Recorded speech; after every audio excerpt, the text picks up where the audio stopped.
मापन में आगे हम लोग पढ़ेंगे आयतन का मापन। आयतन मतलब वॉल्यूम, किसी का वॉल्यूम कैसे निकालें। तो आज हम बात करेंगे घन की, घनाभ की और गोला। घन को कहते हैं क्यूब, घनाभ को कहते हैं क्यूबॉइड और गोला मतलब स्फीयर। ठीक, घन क्या होता है? इसको हम घन कह सकते हैं जिसकी लंबाई, चौड़ाई, ये लंबाई, चौड़ाई और ऊंचाई सब इक्वल होती है, बराबर होती है। अगर मान लो ये 2 सेंटीमीटर है तो ये भी 2 सेंटीमीटर और ये भी 2 सेंटीमीटर, लंबाई, चौड़ाई और ऊंचाई इक्वल होती है, उसे हम कहते हैं घन। पहले तो अंतर समझ लो सब में। ठीक, ये हमारा क्या हो जाएगा? घन। तो देखो क्यूब का क्या होगा? ये लंबाई, ये चौड़ाई और ये ऊंचाई, ये सब इक्वल है ना। इक्वल मतलब बराबर है ना। तो क्या हो जाएगा इसका आयतन? वॉल्यूम क्या होगा? भुजा गुणा भुजा गुणा भुजा, और ये ए क्या है? भुजा ही तो है। तो तीनों का क्या हो जाएगा? भुना का क्यूब, तो ए क्यूब। ठीक है, तो ये हमने घन की ऐसे वॉल्यूम या आयतन निकालेंगे।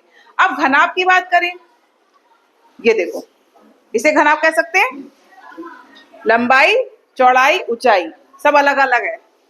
देखो लंबा कितना ज्यादा है, चौड़ाई अलग है, ऊंचाई अलग है, यानी तीनों में अंतर है। तो जब तीनों में अंतर होगा वो हमारा क्या कहलाएगा? घनाभ। ये लंबाई, ये चौड़ाई और ये ऊंचाई, तो इसका क्या होगा? लंबाई गुणे चौड़ाई गुणे ऊंचाई क्या हो जाएगा? आयतन। सब अलग अलग है तो ए गुणे बी गुणे सी। ठीक, गोला यानी स्क्वायर सब जानते हो है ना। तो गोले का क्या होगा? ये बीच तो सेंटर होगा, मतलब केंद्र होगा। ठीक है, और ये इसकी क्या होगी?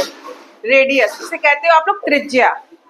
इसका अगर हम वॉल्यूम निकालें, वॉल्यूम जानते हो? जितना स्थान इसने घेरा है। ठीक, जैसे कि आयतन इसका क्या होगा?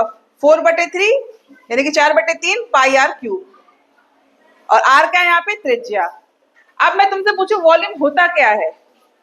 कोई भी वस्तु जितना स्थान घेरती है, जैसे इसने मेरे ऊपर जितना स्थान घेर लिया, ये इसका वॉल्यूम कहलाएगा। ठीक है, तो इस प्रकार से हम इन तीनों का क्या निकालेंगे? वॉल्यूम।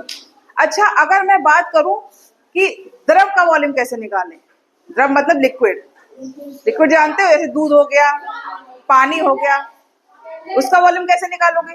उसमें कौन सी लंबाई और ऊंचाई और चौड़ाई होती है? होती है द्रव में? पानी में होती है? नहीं होती है ना। फिर कैसे निकालोगे बताओ? जैसे ये बॉटल है, ठीक है, पानी की क्वालिटी जानते हो? जिस बर्तन में डालो उसी का शेप ले लेता है, उसी का आकार ले लेता है ना। तो ये बॉटल है, इसकी तो कुछ लंबाई चौड़ाई होगी ना, होगी कि नहीं होगी? बॉटल की होगी। और आपने इसमें पानी डाल दिया है, तो अगर आप बॉटल की निकालोगे तो पानी की अपने आप निकल जाएगी। तो इस प्रकार हम द्रव का वॉल्यूम निकालेंगे। ठीक, हम ऐसे निकालते हैं, लेकिन लीटर में निकालेंगे। पानी को हमेशा लीटर में तो करते हैं, ये तो कहते हो कि लीटर पानी दे दीजिए या आधा लीटर पानी दे दीजिए, यही तो कहते हो। कि ये कहते हो 1 किलो पानी दे दीजिए, 2 किलो पानी दे दीजिए, किलो में नहीं कहते हो ना, लीटर में कहते हो ना। तो सबका मात्रक अलग अलग है। अगर सॉलिड होगा, ठोस होगा तो क्या होगा?